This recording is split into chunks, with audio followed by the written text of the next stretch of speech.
माँ, मैं बहुत थक गई हूँ घर संभालते संभालते। यहाँ मेरी थकान किसी को नजर नहीं आती। कुछ दिन आराम करना चाहती हूँ। सोच रही हूँ कुछ दिनों के लिए अपने मायके आ जाऊँ। आते हुए अपने बच्चों को भी साथ ले आऊंगी। वे वहीं से स्कूल चले जाएंगे। आखिर एक ही शहर में ससुराल और मायका होने का कुछ तो फायदा मिले। नम्रता ने फोन पर अपनी माँ से कहा।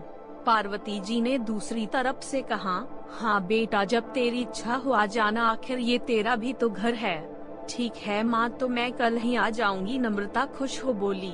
हाँ बेटा, कल आ जाओ, मैं तुम्हारा इंतजार करूंगी। अभी मैं फोन रखती हूँ, मुझे मंदिर भी जाना है।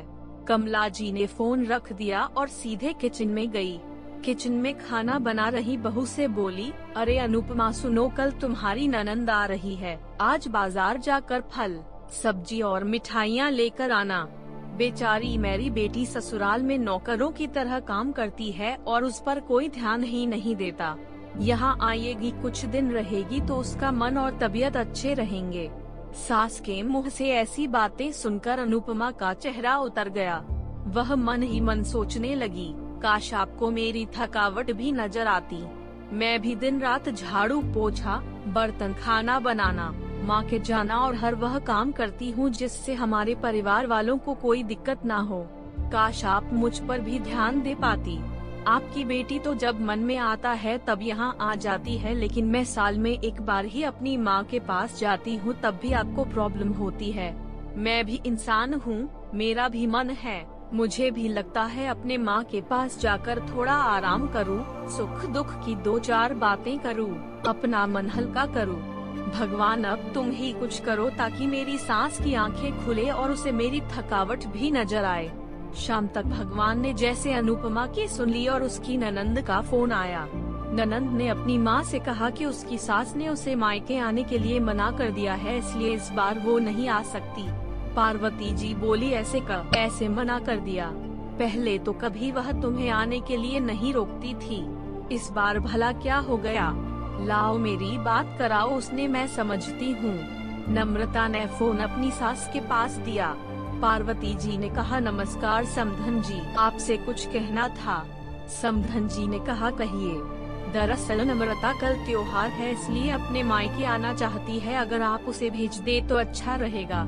नम्रता की सास ने कहा, देखिए समधन जी, आपकी बेटी मायके जा कर रहे, इस बात के लिए हमने उसे कभी नहीं रोका और इस बात से हमें कोई प्रॉब्लम है भी नहीं। कुछ दिनों पहले मैं अपने रिश्तेदार के शादी में गई थी, वहाँ आपकी बहू अनुपमा की माताजी से मिलने का मौका मिला। उनसे गपशप करने के दौरान उनकी बातों से पता चला कि अनुपमा को साल में एक ही बार अपने मायके जाने को मिलता है और वह भी बहुत कम समय के लिए। मुझे लगता है आपको पहले अनुपमा को उसके मायके भेज देना चाहिए और वह जब मायके होकर आ जाएगी तो मैं नम्रता को आपके पास भेज दूंगी। एक बहुत जरूरी बात जो मुझे लगता है आपको समझ लेनी चाहिए कि आपको अपनी बहू को भी बेटी की तरह या बेटी से भी ज्यादा प्यार देना चाहिए। उसे भी मायके जाने की इच्छा होती होगी। हो सकता है नम्रता के वहाँ आने से उसकी आवभगत करने के लिए आप उसे उसके मायके नहीं भेजती होंगी, या फिर वह आपसे कुछ कहने से अभी डरती हो। अगर आप उसको घर में ही कैद रखेगी तो one दिन ऐसा आएगा जब वह आपके खिलाफ बोलने लगेगी, फिर वह आपकी सुनेगी भी नहीं और जब चाहे तब अपने मायके जाएगी। ऐसी परिस्थिति आए, इससे अच्छा है कि आप ही कुछ बदलाव अमल में ले आए जिससे आपका रिश्ता और रिश्ते की मिठास खराब ना हो। पार्वती को अपने समधन के हर एक शब्द में सच्चाई नजर आई। उन्हें महसूस हुआ कि उन्होंने अपनी बेटी के प्यार में अंधे होकर कभी भी अपनी बहू के मन का विचार नहीं किया। उन्होंने हमेशा ही अपनी बेटी को अपने बहू से ऊपर रखा।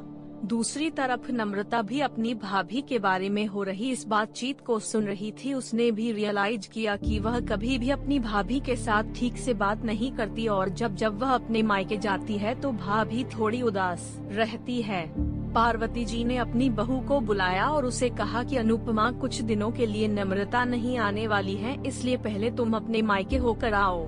यह सुनते ही अनुपमा का चेहरा खिल गया, क्योंकि यह पहली बार था जब उसकी सास ने सामने से उसे अपने मायके जाने के लिए कहा था। अगले दिन अनुपमा अपने मायके गई और इस बार 1-2 दिन नहीं पूरे हफ्ते भर रह कर आई। अपने माँ बाप से, अपने रिश्तेदारों से मिलकर आई और जब वह लौट कर आई तो उसका चेहरा खिला हुआ था, उसकी आंखें चमक रही थी। अनुपमा के आने के बाद नम्रता भी अपने मायके आई और इस बार वो खुद सामने से अपनी भाभी से खुशी खुशी मिली और अच्छे से बात की। नम्रता ने अपनी माँ से बात करके उन्हें भी अच्छे से समझने में मदद की कि वह कहीं न कहीं अनुपमा के साथ गलत व्यवहार कर रहे थे। दूसरी तरफ अनुपमा अपने ससुराल वालों के बदले रवैया से बहुत खुश थी। अब वह खुशी खुशी सबका ध्यान रखती और हर काम प्यार से करती। वह ध्यान रखती कि कोई भी ऐसी बात या काम ना करे जिससे घर में तनाव का माहौल पैदा। पार्वती जी अपनी बहू को खुद ही समय समय पर मायके भेज दिया करती। एक छोटे से बदलाव ने सास बहू और भाभी ननंद के बीच की कड़वाहट को दूर कर दिया और रिश्तों को और भी ज्यादा मीठा और मजबूत कर दिया।